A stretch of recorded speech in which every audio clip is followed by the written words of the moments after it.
Powder County, Wyoming Territory, 1889, October.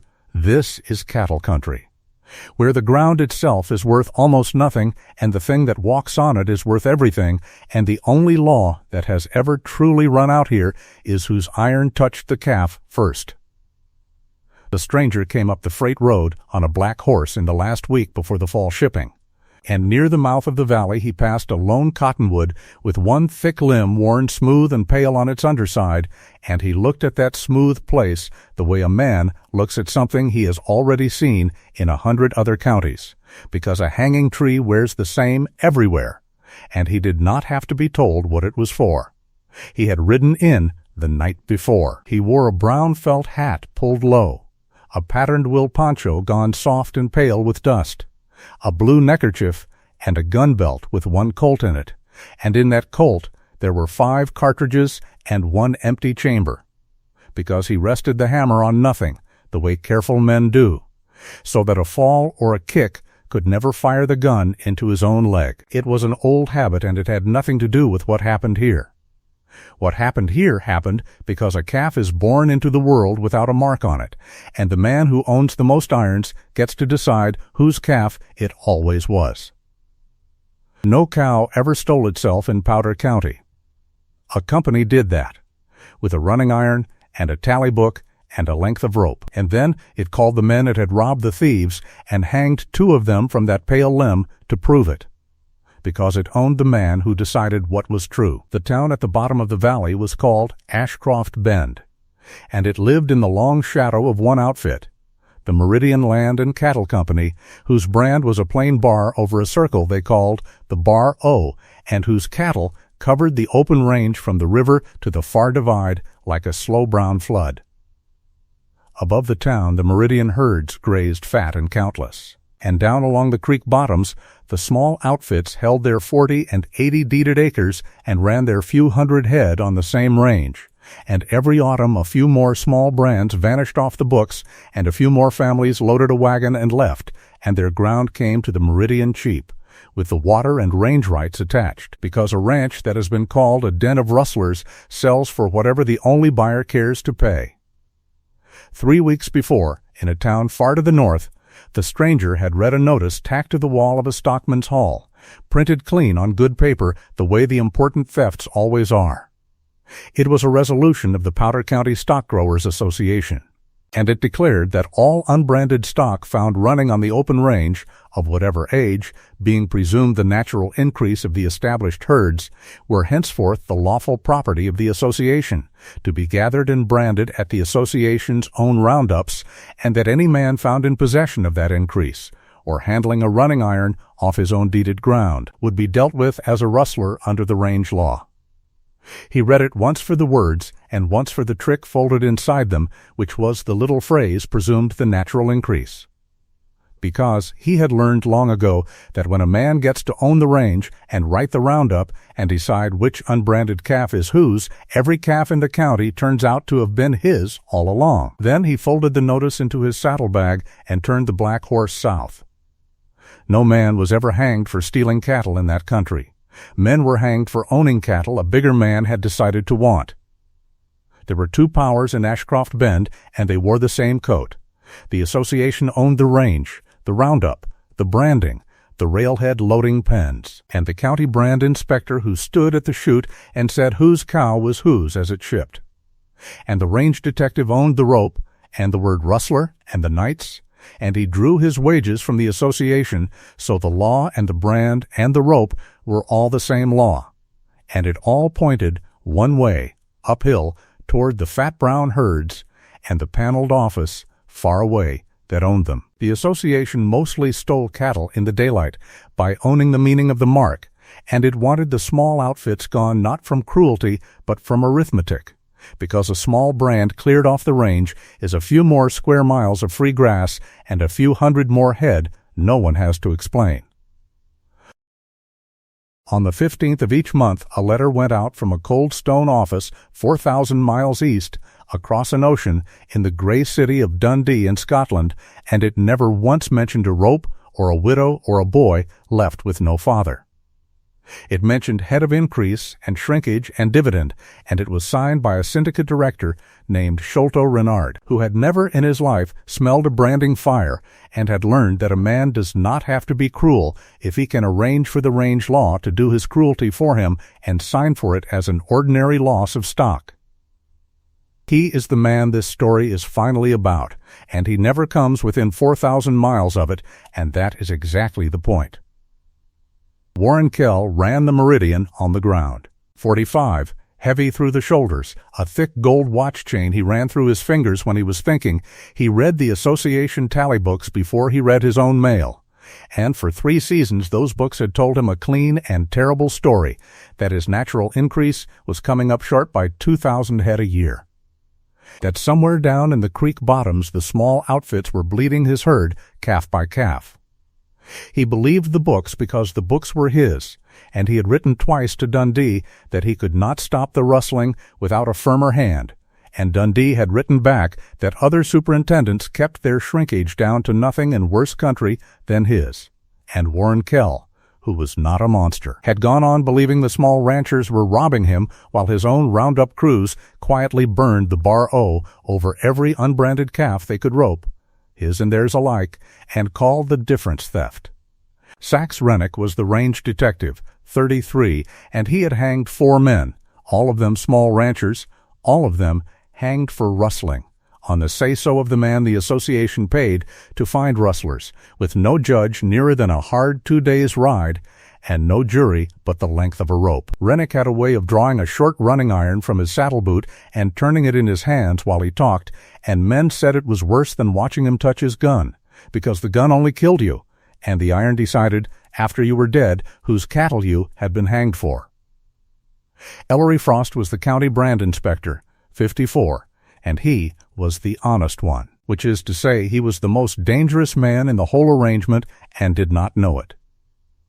Every shipping day for 11 years he had stood at the loading chute and read the brand on each hide as it went up the ramp in clean daylight and signed the bill of sale, and he believed, the way a man believes the sun comes up in the east, that a brand read plainly in good light could not lie to him. He had never once, not a single time, taken a knife to a dead beef and turned its hide inside out to read the other side of the mark.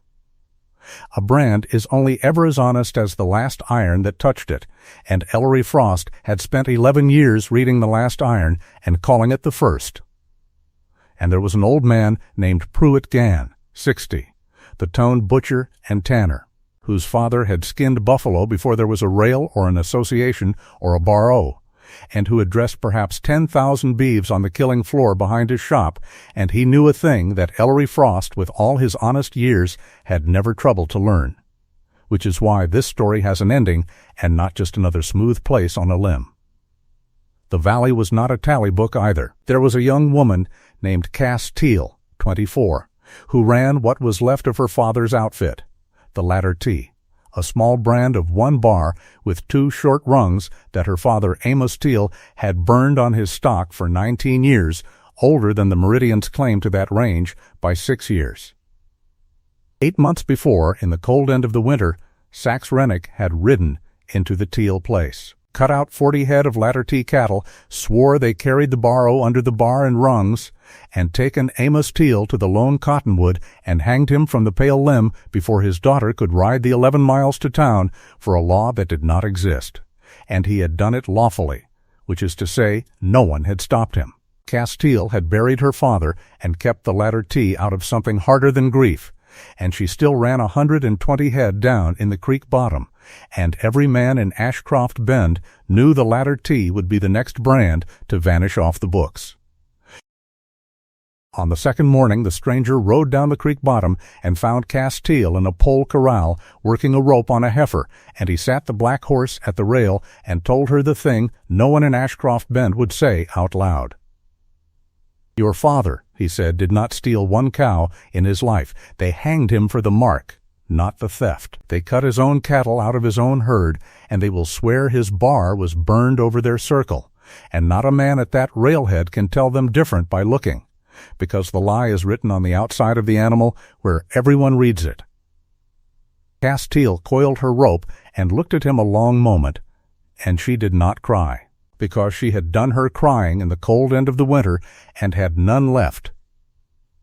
"I know," she said. "Everyone knows." Knowing didn't cut him down. No, he agreed. But knowing where the truth is written is a start on cutting the rope. Now, before the rest of this happens, you should understand that the swindle was real even if the writer is not. In the American West, a brand was not a decoration. It was a deed, and on the open range the burned mark on the hide was the only proof of ownership a man had. The law of the range said the unbranded maverick belonged to whoever roped and burned it first at the roundup, and that meant whoever owned the most cowboys with the most irons could gather the range each spring and burn his own brand over every orphan and a good many that were not orphans, and call it increase. The biggest outfits, financed out of Scotland and England, formed stock growers' associations, and the associations hired the inspectors and paid the range detectives and wrote the range law and enforced it, so that the same men who profited from the roundup decided who, at the roundup, was a thief. None of this was hidden. It was passed in open resolution, printed in the papers, inspected by inspectors who signed their names in daylight. The theft of a herd was not a crime in the West. It was a resolution audited by the very men it enriched, which is to say, audited by no one, and that was not a flaw in the system. That was the system. On the 9th day, the stranger did a thing that made no sense to anyone who watched it. He rode up onto meridian grass in broad daylight, roped a fat bar-o steer, threw it, built a small fire, and had a knife and a running iron laid out beside it when Sax Rennick and 2 association men came over the rise, which is exactly what a man does in that country, only if he wants the detective to come down and take a long look at him. Rennick came down. He looked at the bar-o steer thrown and tied, and the iron heating in the coals, and his face went into the private stillness of a man handed the thing he most wants, a rustler caught in the act on company grass. He took the stranger's Colt out of its holster and turned it over, and something moved behind his eyes, because it was a beautiful gun, worn honest, the walnut gone the color of dark honey, and he put it in his own coat. Then he drew the running iron from the fire and smiled. "Caught you cold," he said. "Iron hot, company beef down. Judge rides into Ashcroft on the first Monday, and he'll hang you for it, and I'll swear to every bit of it." "All right," the stranger said, and let them tie his hands and lead him down to the stone jail behind the courthouse. And every man in that town watched a stranger get himself caught with an iron in the fire on meridian grass, and not one of them understood what he had just let them watch. Because the stranger had not come to Powder County to be fast, and he had not roped that steer to steal it.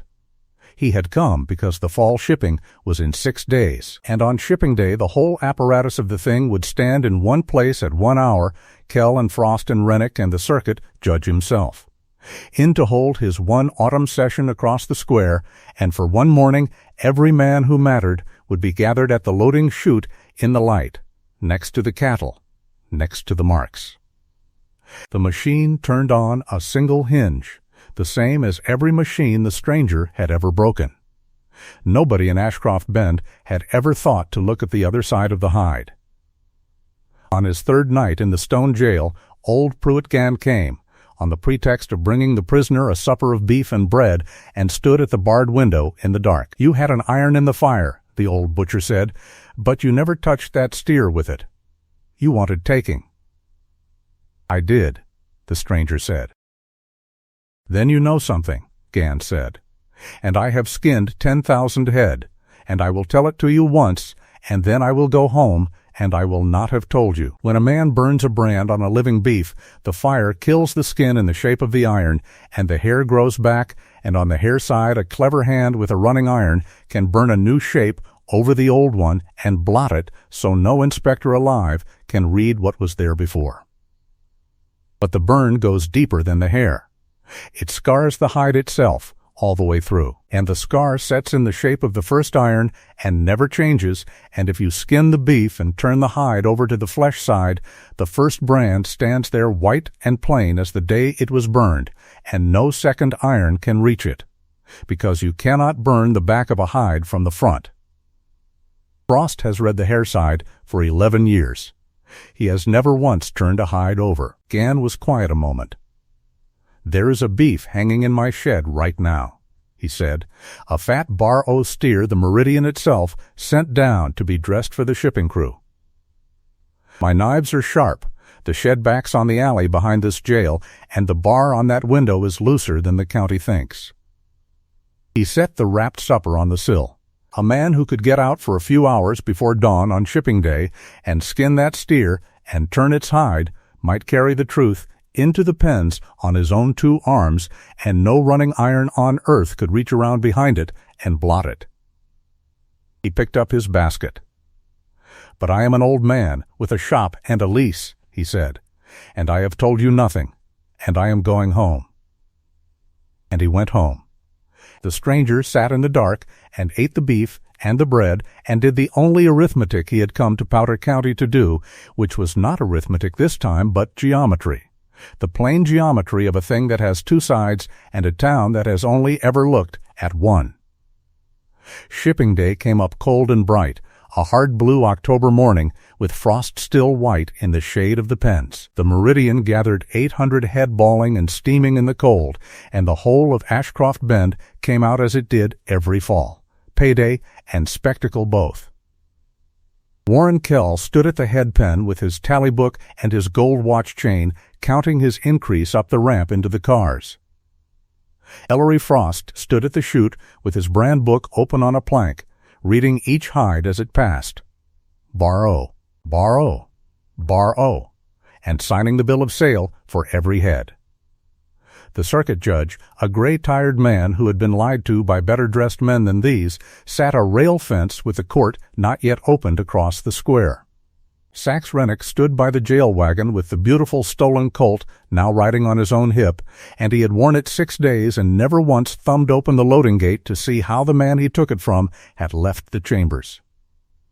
Cass Teal stood at the outside rail, come to watch the herd that should have carried 120 ladder T-ship as all Bar-O, as it did every year. And near the chute, on a low flatbed dray, under a square of canvas that no one had thought to lift, lay a fresh green cowhide wet side up, that a held prisoner had carried out of a butcher's shed in the last black hour before dawn and turned inside out with his own hands, and then walked back and let Rennick chain him to the wagon rail before first light, so that no man there could say the prisoner had done anything at all but stand still in the cold.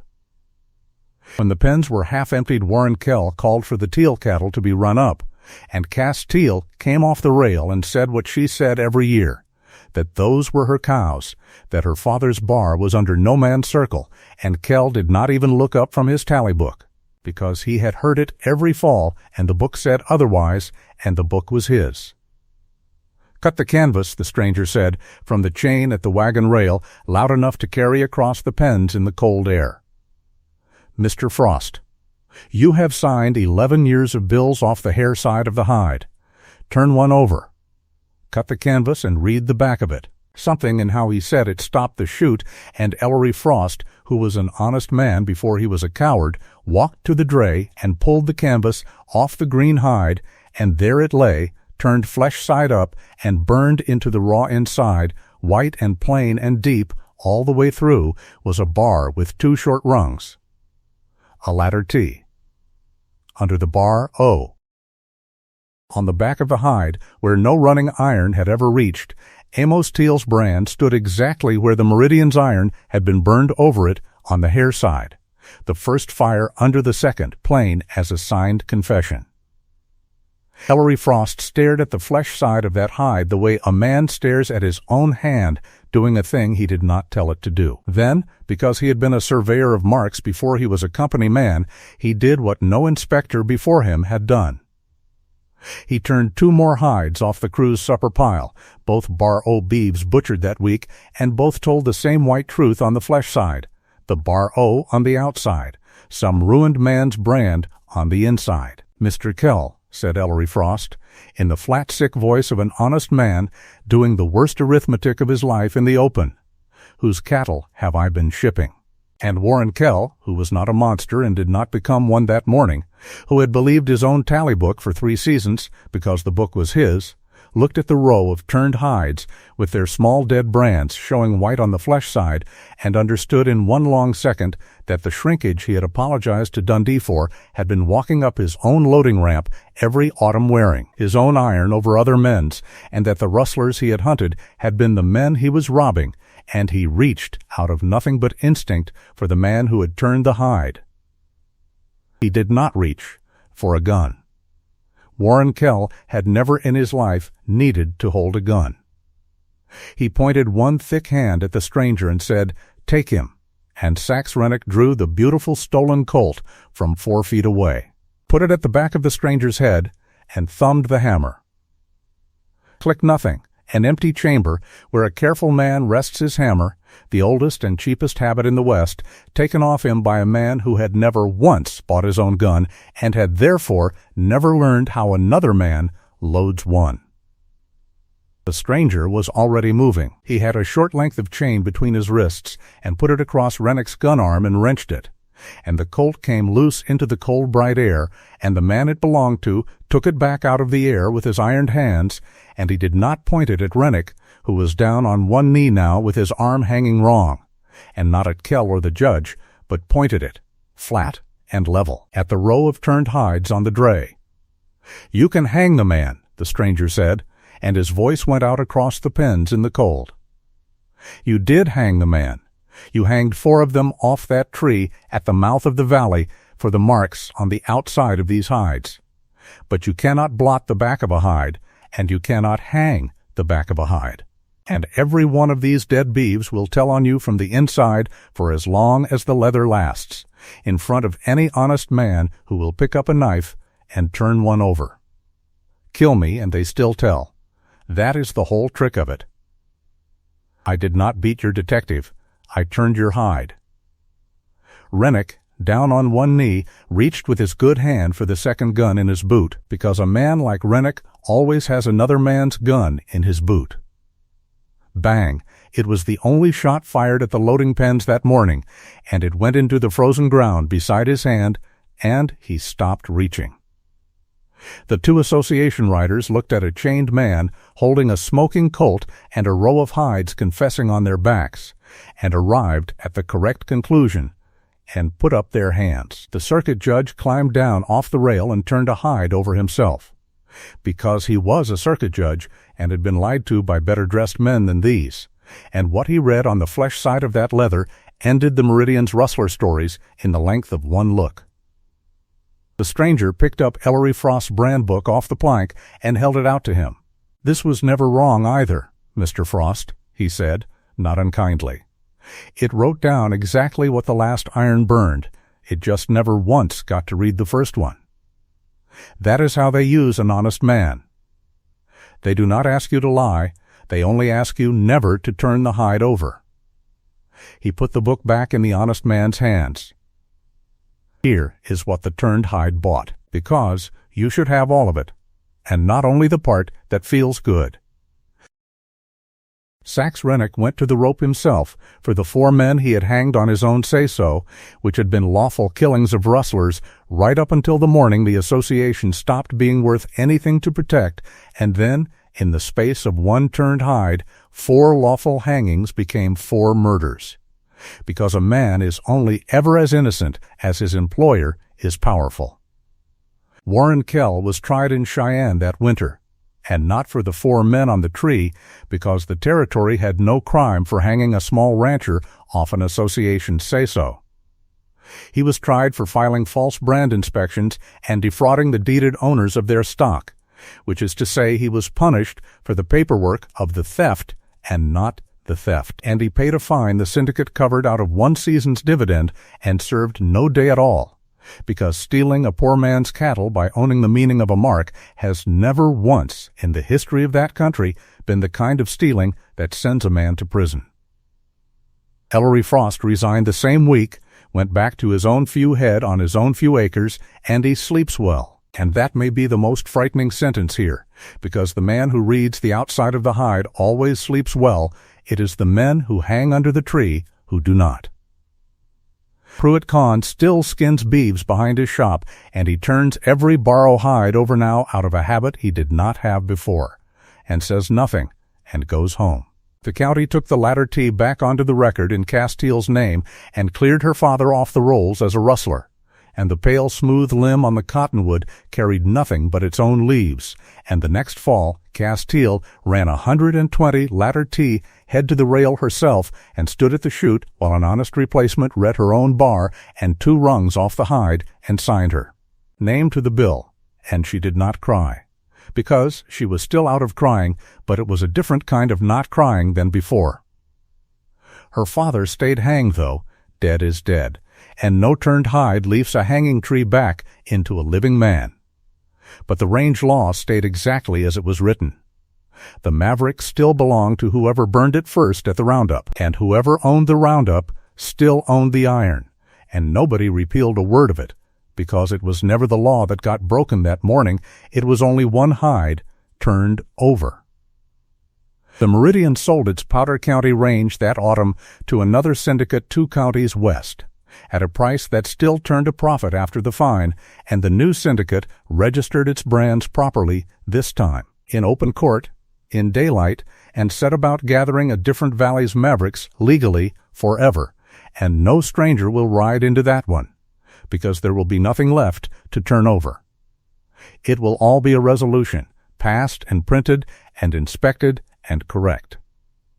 In a cold stone office 4,000 miles east across the ocean, in November, Sholto Renard read a clipping about a row of turned hides at a railhead in Wyoming Territory. He read it once for the one useful thing in it. He did not care about a hanged rancher or his daughter or a man on a black horse. He found the flaw the writer had found, and wrote one line to his lawyers in Cheyenne, instructing them to see that in the next territorial session the association's title to all unbranded increase gathered at a lawful roundup be made statute, so that a maverick would belong to the association by written law from the hour of its birth, no iron required, no hide able to argue. He fixed it. Not the theft. The hide. Next spring, in some other county, the whole increase of the range will go to the big brand in broad daylight with a statute behind it. And an honest inspector will read the mark and sign the bill, and it will all be lawful. And the small outfits will lose their calves anyway, on paper, legally, inspected, correct, because the theft will have been done with a pen before the calf was ever born. That is what a man like that does with a writer like this one. He does not hunt him. He reads him, fixes the one flaw the writer found, and makes the next theft too legal to skin. The stranger rode out of Ashcroft Bend on a Thursday.